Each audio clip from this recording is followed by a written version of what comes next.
for this 20 minutes of racing. Be excited to see how this season pans out. Red lights go on. Out they go, and the Mighty Mini 2026 season gets underway. It's Greg Jenkins that's made a good start from pole position. Paul Jenkins as well from the second row of the grid. He's made a solid start and he's through into second place. It looks like James Jenkins is third, Morgan Bartley fourth, as they make their way through Redgate Corner for the first time. John Jenkins a little bit sideways and he spins onto the infield there.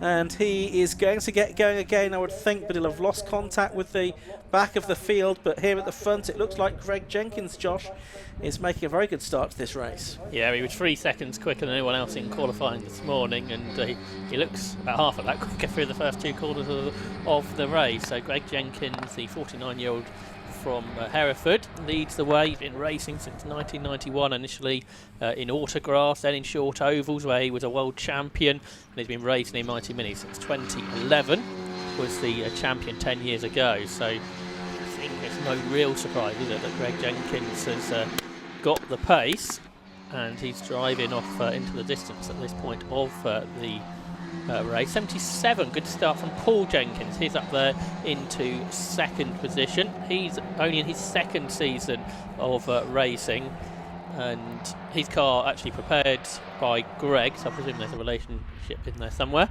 And he's made a good start with much less experience than Greg, but he's best of the rest at this point. Yeah, so through the Robert chicane they come for the first time. It's a 20-minute race this, so a slightly longer race than some of the others that we've had so far today. Colourful grid of cars, I must say, lots of different colours represented. Stuart Coombs there in third, and he was a champion as well in the past, hasn't he? So he's sort of a surprise that he's not able to go with Greg Jenkins at this point. Yeah, he's been racing since 2008 in Mighty Minis and Super Mighty Minis. Of course, these days it is just a single class for the Mighty Minis, all the cars running to the same specification. In the past there was the Super Mighty Mini division as well, with a car that has expired, has it? Or was not? It gravel? Up at the top of the hill, was it going through the gravel trap? I think it was John Jenkins again, who's not enjoying Redgate Corner in this race seemingly. So just at the top of the short you might have caught that big dust cloud, or if you think that was hopefully gravel rather than a mechanical problem. About of a second has developed, and Stuart Coombs claims second position. We've had confirmation it was just through the gravel for John Jenkins. So two attempts at Redgate that haven't gone to plan, so hopefully next time it's better. But change to second place. Stuart Coombs up into second place, and the 2 former champions now are in the top 2 positions. Novice Cross actually still on the back of Paul Jenkins' car.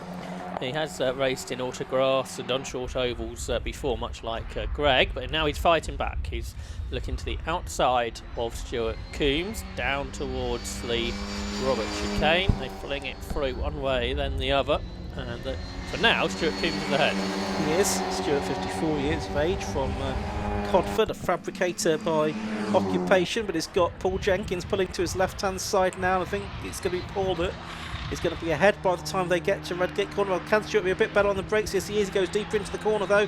Does that give Paul Jenkins the opportunity to get the cut back? No, it does not.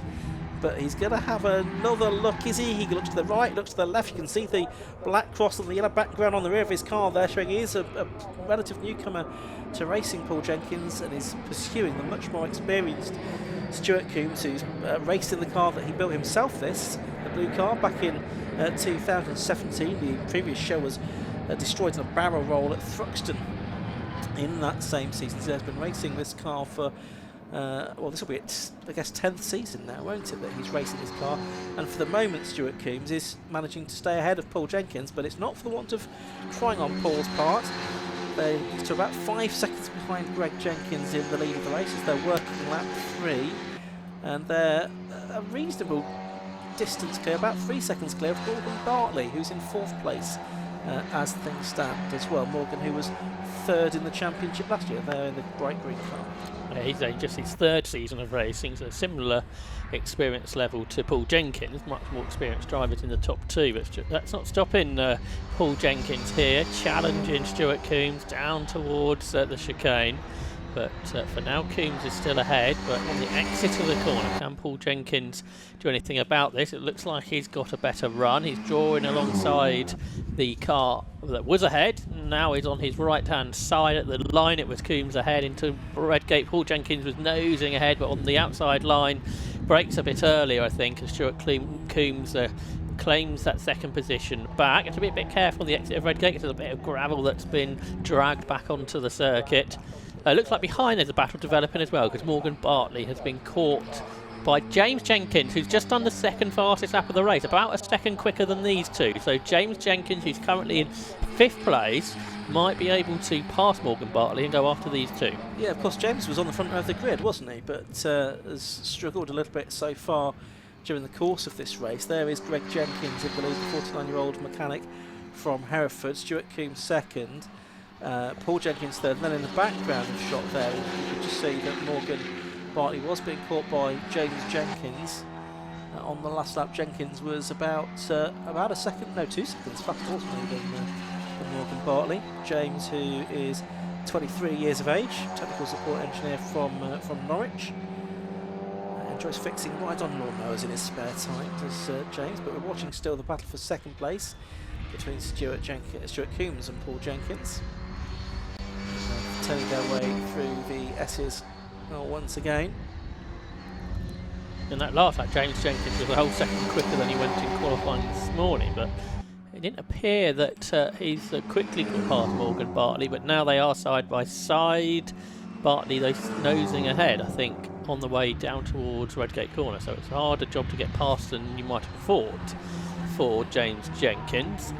And on this lap, the second place battle have both got into the 32s now as well. So Coombs and Paul Jenkins up into the 1 minute 32 bracket, and that's where James Jenkins was a lap ago. Fuji Kramer's come to this battle for second position then. Being pursued by Morgan Bartley and James Jenkins. Lapping actually a little bit slower than the two cars ahead of them. But you do wonder if they could combine together to make a 4-car scrap before the end of the race. Completely rule that possibility out, especially as James Jenkins is going better than he did in qualifying. The gap though is getting larger between him and Morgan Bartley, which is the opposite to what you'd expect. So is Morgan Bartley now increasing his pace in his 3rd season of racing. He's also in his 20s in the number 13 car. So he remains there in 4th place. Now, James Jenkins got a problem because that car is slowing. It is, isn't it? And this might explain the sort of lack of consistency in performance here. It's certainly dropping a long way back now from Morgan Bartley. So a fear that the mighty mini of James Jenkins is crying enough here. The 8 Series engine possibly might need a little bit of attention before the second race. He's being caught here by the number 73 car of Dean Stockton. Dean Stockton now going through and up into 5th position as James Jenkins is going to call into the pits, it seems. So Dean Stockton, the 52-year-old artist from London, he moves up into 5th position. There he is. Produces these fantastic huge murals, including one at Silverstone, where he painted a huge mural there to celebrate the 75th anniversary of Formula 1. Meanwhile, we're back to the battle for second position. It's still Stuart Coombs and Paul Jenkins. There's a little bit of a gap between them, only about a car and a half length or something like that. Bartley was half a second quicker than them on the last lap, so he's into the 32s this time. So you might see him catch. He's currently 3.5 seconds behind this battle, but was lapping quicker. And it's not really because these two have been going side by side and holding each other up. So Bartley just seems to have got the pace at this point of the race in these two. You say that, it looks like there's more than 3.5 seconds between them now, and I agree there wasn't the start of the lap, because that's what the timing screen says, but it looks like it might be a bit more than that now, so possibly Morgan's made a bit of a mistake on this, the 6th lap of the race. Greg Jenkins just going through to complete lap number 6. And well clear of Coombs and Jenkins. Bartley's a long way back. I fear what if his race is going to last much longer if that wasn't a mistake. And who comes through next? Is that Bartley? It is Bartley, yeah. So it's just a slower lap perhaps Yeah, 1:38, so perhaps it was a mistake. Hopefully it was that and not a car drama. 8 seconds behind the leader now are these two, Stuart Coombs and Paul Jenkins, half distance. Now with 10 minutes on the clock, so it'll be a 13-lap race, I'd imagine. Yeah, it looks that way, doesn't it? Stuart Coombs here, still in second position. Enjoys fishing, amongst other things, in his spare time. And this is his favourite circuit, Donington Park.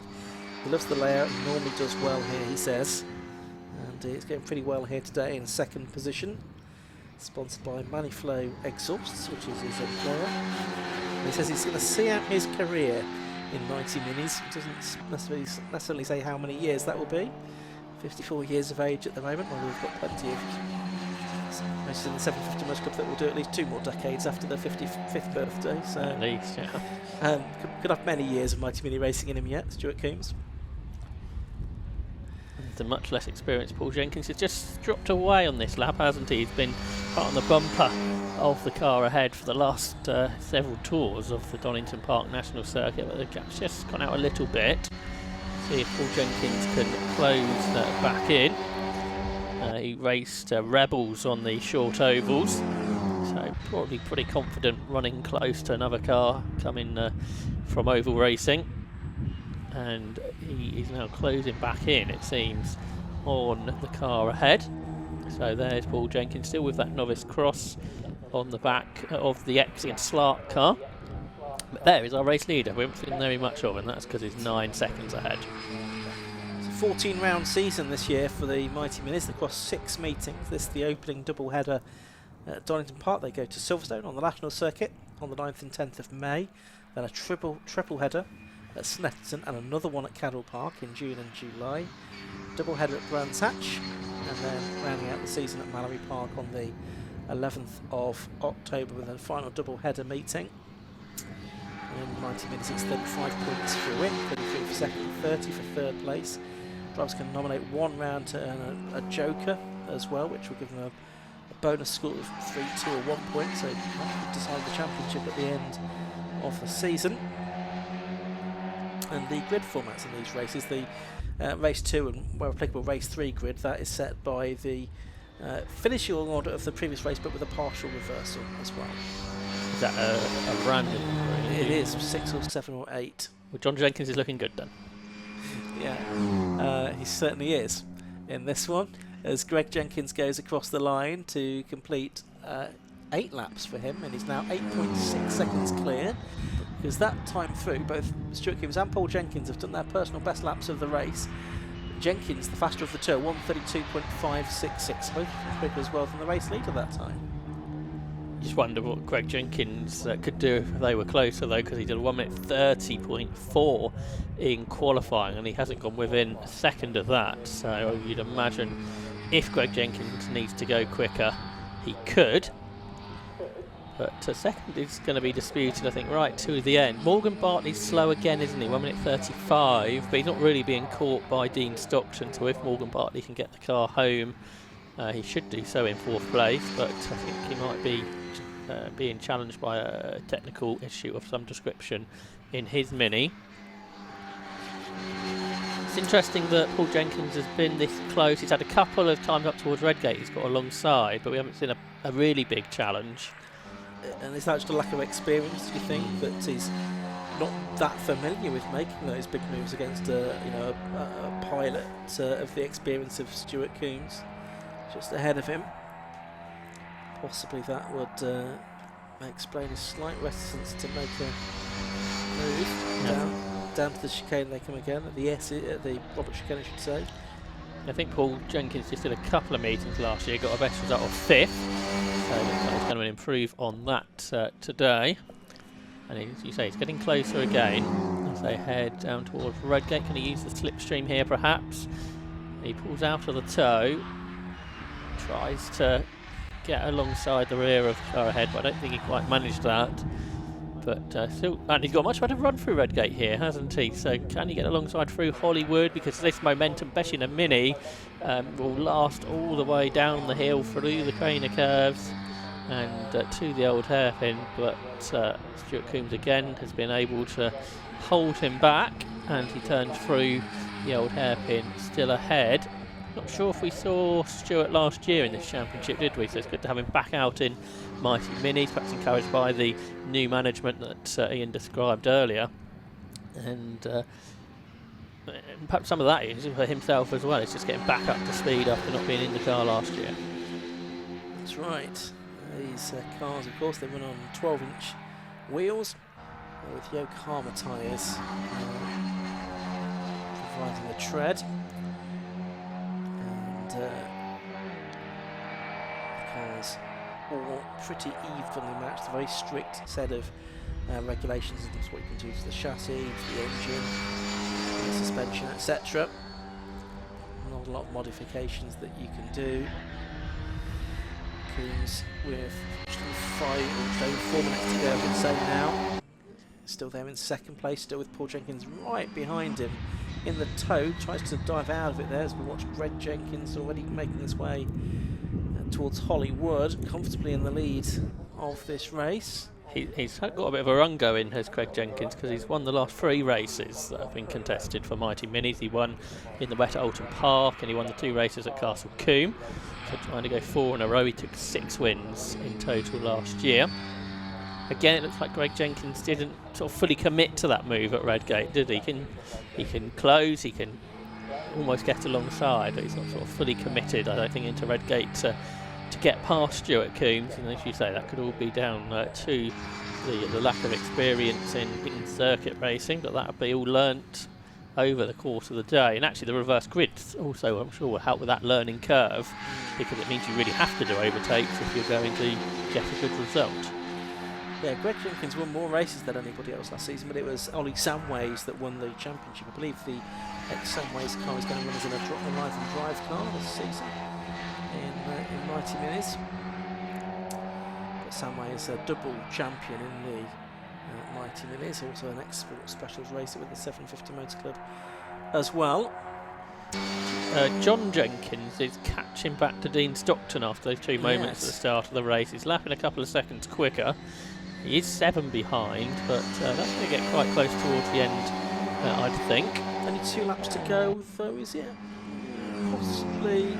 Yeah, I think it's only going to be 2 laps to go, isn't it? Including the one that Greg Jenkins has just started to make it a 13-lap race. Wonder how quickly Greg will go from 6th to lead in race 2. Well, it's not a question of when, Josh, it's if. Anything can happen in mini racing. I think he'd take the Ben Short approach, won't he? Possibly so. Don't waste no time. Bit more. This is the biggest gap it's been, isn't it, between these two? I think Paul Jenkins chasing after Stuart Coombs there. That was just over a second at the start of this lap. Gap for 5th went from 7 seconds to 4. 3 seconds quicker that time was John Jenkins as he catches the newcomer Dean Stockton. John Jenkins, 62. He was made the father of James, who had to retire earlier. But John Jenkins could yet gain a position out of this. He's in his 3rd season of racing in the championship. So is Paul Jenkins coming back to Stuart Coombs, do we think? Not really, is he? The gap was just over a second. It remains about that.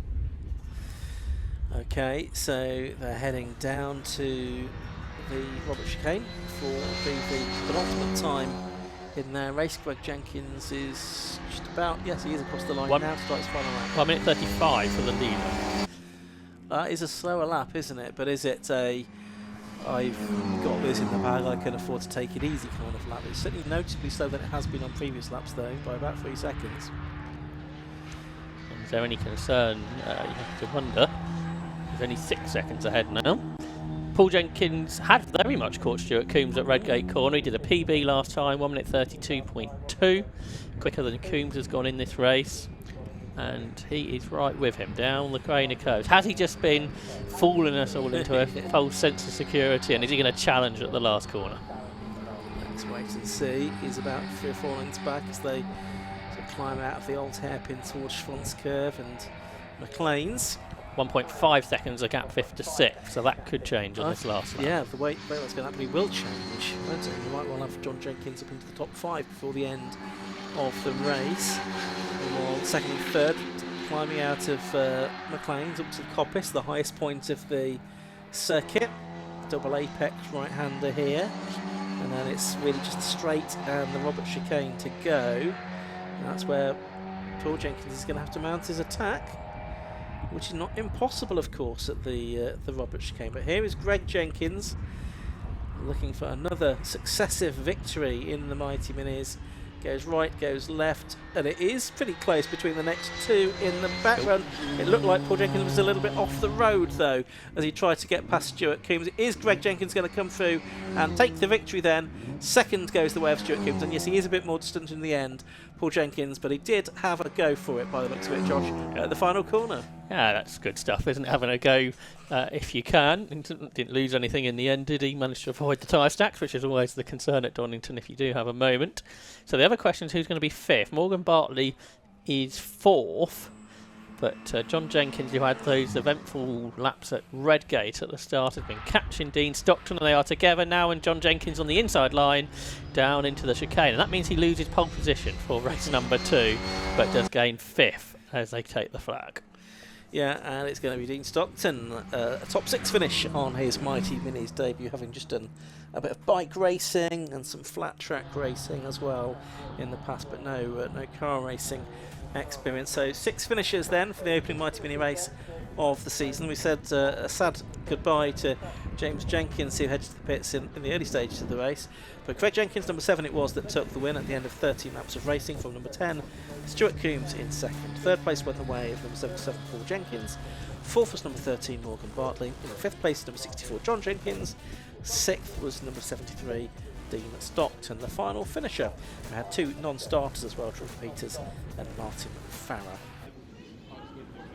Thank you very much. Yes, no, we're down here obviously with the top 3 of the Mighty Minis. And Greg, if I could just... where's Greg gone? Greg is having a quick chat. Greg, very, very quick chat. Bit of a domination for you then. Seemed you like the car and the track together? Good combo? Yeah, until about 4 minutes from the end, and there's a horrible vibration, or unless I was just thinking it. I think you overthink things, and I just backed off thinking it, just in case there's anything wrong. I just bring it home and just keep these guys behind me. Yeah, no, fair enough. Well, congratulations on the win. Hopefully we'll see you again in the next race. Yeah, hopefully. Thank you. Cheers, thank you. Very, very quick, because the cars are on the grid, but you two had a fantastic battle, didn't you? As obviously very, very quick, but how was it out there? Oh, it was great. Yeah, it's the first time being myself at the front, so following Stuart. He's been doing it for years, so I wasn't going to have a stupid lunge on the last bend, so yeah, I really enjoyed that race, yeah. Yeah, no, it was brilliant. The bloke drove really well. It was good, clean racing. I enjoyed every minute of it. Love it. Fantastic. Well, hopefully we'll see you again up here for the next race. Thank you very much. But you can see the cars are on the grid, so we'll head back to Ian and Josh for the Suzuki Swifts.